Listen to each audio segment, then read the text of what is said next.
time, Little Red Riding Hood was hanging out with her granny when all of a sudden, BAM! She got scurvy. Grandma pulls out her scurvy hook out from underneath her blanket and shouts, "Oh man, I could be gotten scurvy out in my head." She looks over to Red and asks her, Wait. You gotta let her say it. Say it again. "Oh man, I be gotten scurvy out in my head." Oh man, I be gotten scurvy off in my head.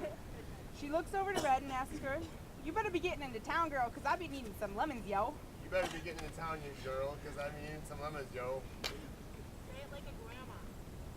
But Red asks her granny, "But grandmother, how many lemons do you be needing?" But grandmother, how many lemons do you be needing? The grandmother replies, "Just give me a heck of a bunch." Give me a heck of a bunch. So Little Red Riding Hood went on her merry way into Montello to be getting some lemons to help heal her grandmother from all the scurvy that be tripping up in her head. As she walks out the door, a mustached West Young jumped out and stole her red hood, shouting, "Run, run, run as fast as you can. You can't catch me, I'm the mustached man." Run, run, run as fast as you can. You can't get me. I'm the mustache man. And then he turns Red's cape into a hang glider and flies away. Feeling very distressed, Red forsakes her cape and stomps off into the forest to obtain those lemons. Forsake your cape.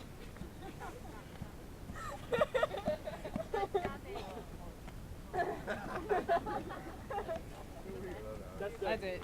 Yeah, you gotta tell us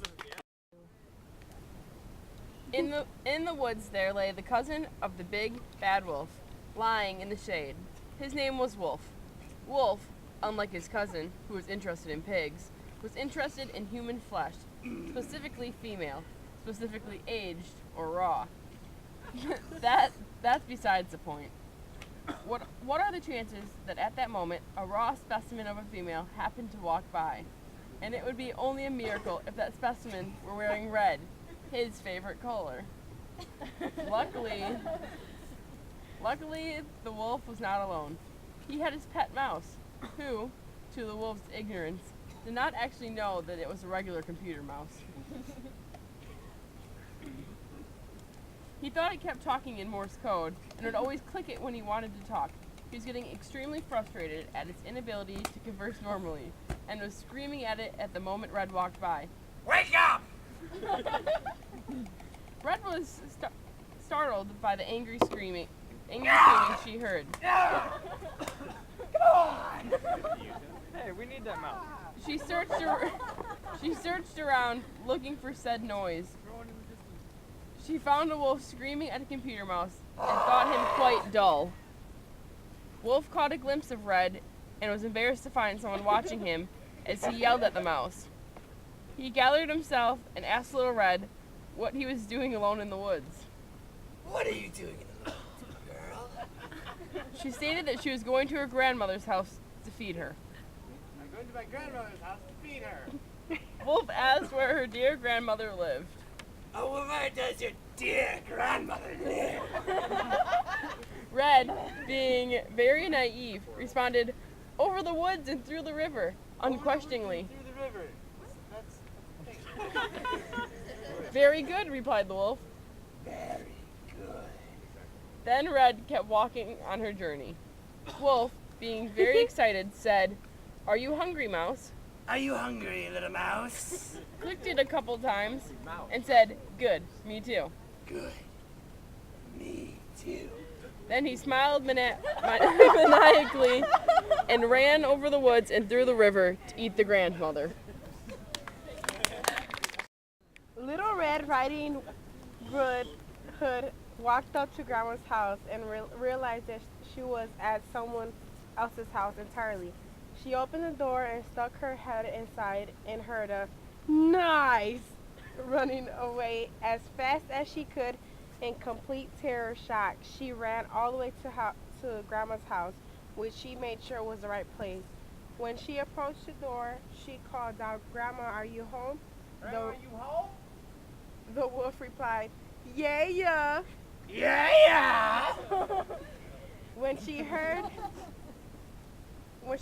the answer, she entered the building, ignoring the destroyed environment and Black Eyed Peas music playing. in the background. My humps, my humps, my humps, my humps. She assumes Grandma partied hard with her crazy senior girlfriend. Little Red entered Grandma's room and found the wolf in disguise, as was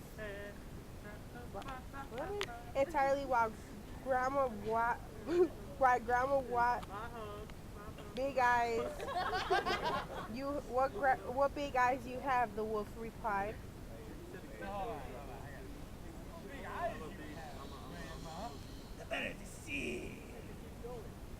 They are better to play silent football with. Then remarked, you also have unusually dumpy looking face like a paintball for a man, I know.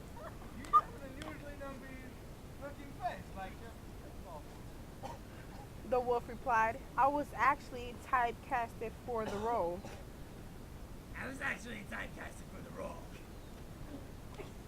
Red then noticed the wolf's furry face and said, Grandma, you have quite the 5 o'clock shadow. I'm going to help you. Where's the shaving cream? It's right where? Okay, that's not very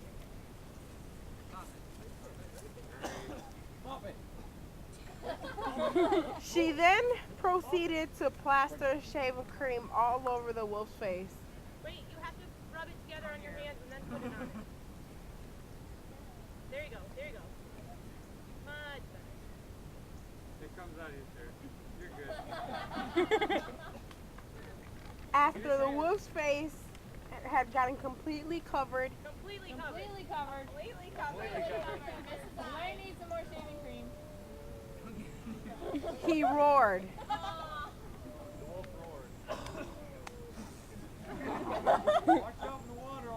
He roared. That's enough, he said, and then devoured Red in one chunk. That's enough, little girl. The end.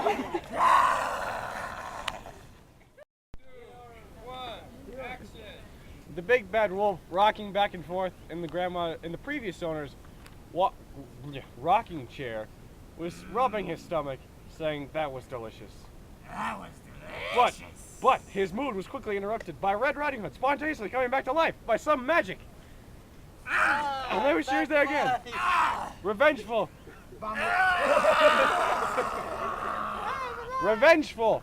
She ran outside and did a call. Outside. I'm outside! She shouted to the sky, Kaku, kaka, shara! Kaku, kaka, jala! Over the horizon, it could be heard the great screams of the black dragon Vasha approaching its master. That wasn't what I was going for. It bows in front of the Red of Riding Hoods, and the Red Riding Hood whispers something into Vasha's ear. Vasha then springs on the attack against the big bad wolf, which is a werewolf. Ah, crap! The wolf slashes at Vasha's face, leaving a massive gash. Wounded, she flies away. That's right, you little dragon! With the dragon gone momentarily recovering itself, the big bad wolf, werewolf now, sees Red Riding Hood vulnerable, going in for the second meal, ready to finish the deal this time for sure. This time for sure! He eats her. Ow! Vasha has completely witnessed this heinous act and goes into a rage. But she's not stupid. No, she is not stupid. She flies up high, searching the area, and finds a lumberjack cutting a tree. Singing the song. You go over there. Yes, both of you, go over there. You gotta be away from me. He is singing the song Split That Wood Up by Alan Miller Band while cutting the tree. Vasha flies down to him, and the lumberjack screams, saying, "Ah, a dragon! I have not heard of one of those since my days of Middle Earth." Oh, a dragon! I've not heard of one of those since my days of Middle Earth! Those were long ago, during the First Age. Long ago in the First Age. Oh. The dragon then tells it it's not flying anymore, is landed, bows once more, and says, "I have been looking for you." Regular commanding voice. I have been looking for you.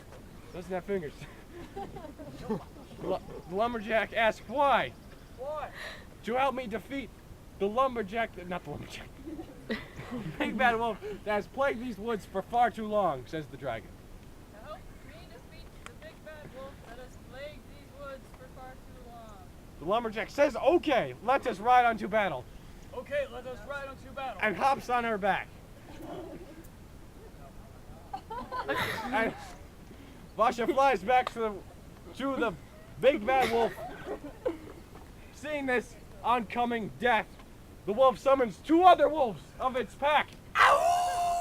They spring in. Vasha swoops down, destroying the two wolves.